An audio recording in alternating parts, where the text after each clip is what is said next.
फिलहाल हम मौजूद हैं पूर्णिया लोकसभा में। जैसा कि आप जानते हैं, पूर्णिया पे सारी देश की निगाहें हैं, क्योंकि बहुत सारे मायनों में ये सीट बहुत खास है। ये लोगों से बात करेंगे कि क्या इस बार के चुनाव में कैसा प्रदर्शन रहने वाला है एनडीए का, और खासकर संतोष कुशवाहा जी का। पहले अपना परिचय बताइए।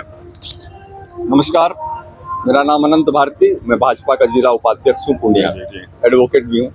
अच्छा। हम लोग बिहार के अन्य क्षेत्रों में भी घूमते रहे हैं, हर जगह बहुत सारी चीजें होती हैं, और जो भी प्रत्याशी मैदान में है वे मोदी के नाम पे या नीतीश के नाम पे चुनाव में आते हैं, अपना उनका सारे समय क्षेत्र से नदारद रहते हैं। तो क्या संतोष कुशवाहा जी के साथ ऐसा कुछ एंटी इनकम्पेंसी है या क्या है? नहीं, वो लगातार 10 साल से काम कर रहे हैं। देखिए, पूर्णिया में अगर मैं बात करूं तो इसमें 234 पंचायत है, एक नगर निगम है, कई नगर परिषद है, कई नगर पंचायत बने हैं। आप सबको मिलाएंगे तो आप समझिए कि एक सांसद के लिए एक संभव ये तो नहीं है। मतलब लोगों के मन में सबसे बड़ी यहाँ की क्या चुनौती है? देखिए, समस्या हमेशा रहती है, समस्या समाप्त हमेशा पूरी तरह हो नहीं सकती है, कि विकास हमेशा कभी पूर्ण नहीं हो सकता। 4 या 5 कामों को वही मैं आपको बता रहा हूँ, मुझे बताने दिया जाए कि जब आप यहाँ से आगे बढ़ेंगे थोड़ी दूर तो आपको इतना बड़ा मेडिकल कॉलेज दिखेगा।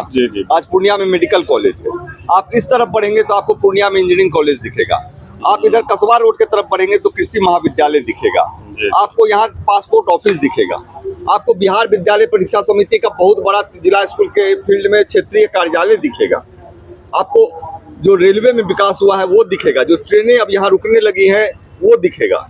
मेरा सवाल फिर वही है कि चुनौतियां क्या हैं जो आने का यहाँ एजेंडा है? जैसे किस मुद्दे पे, जैसे विपक्ष अगर हमला करे तो कौन सा ऐसा मुख्य मुद्दा है जिसपे फिर पूर्णिया इस बार वोट करेगा? अच्छा, आपको लगता है कि विपक्ष बचा है क्या? कोई विचारधारा बची है क्या विपक्ष? यहाँ पूर्णिया मांगे एयरपोर्ट का हैशटैग चलता रहता है, हर जगह लोग ये बात को कहते हैं। तो क्या लगता है पूर्णिया में जो एयरपोर्ट की मांग है, तो सरकार में लगातार आप 2014 से हैं और नीतीश के साथ भी 2015 से आप लगातार सरकार में हैं, तो ये मांग इस बार भी उठ रही है, तो लगातार आप सत्ता में रहने के बावजूद इस पे क्यों नहीं कार्य हुआ? देखिए, वही मैं कह रहा हूँ कि लोग इस विषय को समझते नहीं। पहली बात, जो टेक्निकल इशू है ना, अगर उसको आप रिजॉल्व कर देते हैं ना तो बहुत सारा काम हो जाता है। जैसे जब एक केंद्र में है, अच्छा केंद्रीय योजना को भी करना है तो जाना होगा मोदी जी के पास, राज्य की योजनाओं का काम करना होगा तो जाना होगा नीतीश जी के पास। दोनों से आपका संबंध तो क्या लगता है आपके जो विपक्ष में हैं, जो निर्दलीय उम्मीदवार हैं या फिर सीमा भारती, उन दोनों की चुनौती को आप कैसे देखते हैं?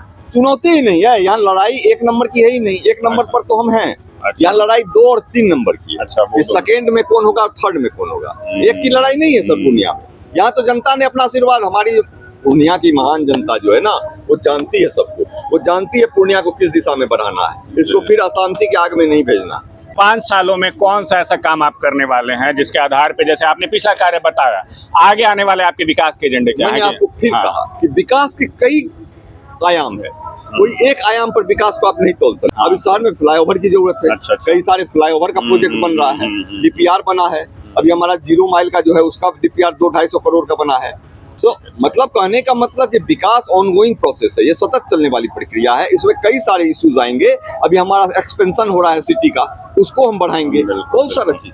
अच्छा, उनके काम का फल भी दिया गया। बिहार से 39 सीट्स उनको दी गई थी पिछली बार में, और इस बार शायद आप लोग 40 का उम्मीद रखेंगे। लेकिन जो बिहार की मुख्य समस्या है, जैसे पलायन मजदूरों का, थोड़ा सा क्या हुआ ना कि डबल इंजन की सरकार काम कर रही थी, और जब माननीय मुख्यमंत्री 2005 में बने नीतीश कुमार जी, आप देखे होंगे कि पूरे विश्व में बिहारी होने का गौरव बढ़ा था। याद होगा, ऑक्सफोर्ड से लेके सब जगह से नीतीश के कालखंड में थोड़ी क्या हो गई ना, क्लेश जो हुआ, तो उससे क्या होता है, सबसे घाटा राज्य को होता है। जब पॉलिटिकल इनस्टेबिलिटी होता है ना, जब राजनीतिक अस्थिरता होता है, तो विकास के सारे कार्य ठप पड़ जाते हैं। तो थोड़ा सा यहाँ पर हुआ गड़बड़ी बिहार में। यह दुर्भाग्य रहा हमारा कि हम थोड़ा सा जो है कोऑर्डिनेशन के साथ एनडीए थोड़ी सी गड़बड़ाई, उसमें टूट हुई थोड़ा कुछ दिन के लिए। लेकिन अब काफी पहले चरण का लोकसभा चुनाव हो गया और वोटिंग परसेंटेज पूरे भारत में सबसे कम बिहार में हुई है, 48% के करीब वोटिंग हुई है। ये बहुत बड़ी शर्म की बात है। मतलब बिहारी होने के नाते मुझे भी शर्म आ रही है कि 48% और लोकतंत्र में क्या कहना चाहेंगे? देखिए, ये बात सही आप बोले कि पॉलिटिकली एक्टिव स्टेट माना जाता है बिहार। बिहार को राजनीतिक रूप से काफी सक्रिय राज्य त्रिपुरा जैसा छोटा स्टेट नंबर 1। इस बात को मैं महसूस करता हूँ। तो कहीं ना प्रवासी मजदूरों का भी योगदान है जो बाहर है, वो वोट देने के लिए नहीं आ पाते हैं। वो भी हो सकता है। देखिए, हम इस पर नहीं जाएंगे क्योंकि इसका बेसिक रीजन क्या है ये तो मैं नहीं बता सकता हूँ पूरी तरह से। लेकिन लेकिन यह दुर्भाग्यपूर्ण तो जरूर है, क्योंकि हमारा राज्य पॉलिटिकली एक्टिव राज्य माना जाता है। तो इसमें हमको उम्मीद है कि अगले चरण में इसमें सुधार होगा। बिल्कुल होना चाहिए, क्योंकि लोकतंत्र में वोटिंग ही निर्णायक चीज होती है। और 48% कहीं ना कहीं ये ग्लानि होता है कि अगर कहीं ना कहीं लोग इस चीज को खुश नहीं है या तो निकल के वोट नहीं कर रहे हैं। फाइनल स्टेटमेंट आप क्या देना चाहेंगे पूर्णिया की जनता की तरफ से और अपनी पार्टी की तरफ से? बस पूर्णिया को बचाना भी है, पूर्णिया को बढ़ाना भी है, और माननीय प्रधानमंत्री जी का जो सपना है और जो सबका साथ सबका विकास का मूल मंत्र है, और नीतीश जी का जो है न्याय के साथ विकास, इसको हम लोग को जारी रखना है और पूर्णिया को एक सुंदर शहर बनाना है। थैंक यू सो मच, धन्यवाद और कि आपने समय दिया और पूर्णिया की जो समस्याएं थी और जो पूर्णिया में विकास कार्य हुए पूरा संक्षिप्त और विस्तृत ब्यौरा इन्होंने रखा। देखने वाली बात है कि बहुत सारे लोग कह रहे हैं कि हम 6 महीना में एयरपोर्ट बना देंगे जीतने के बाद, और वाकई ये एक थोड़ा सा चैलेंजिंग और सोचने वाली बात है कि जब आप ना राज्य सरकार में है ना ही केंद्र सरकार में है, और आप एयरपोर्ट किस सरकार से लेके आएंगे, ये भी देखने वाली बात है। विकास कार्यों के आधार पर इस बार फिर पूर्णिया वोट करेगी और फिर हम देखेंगे कि कौन इस बार पूर्णिया का सिरमौर बनता है। सभी का बहुत बहुत धन्यवाद।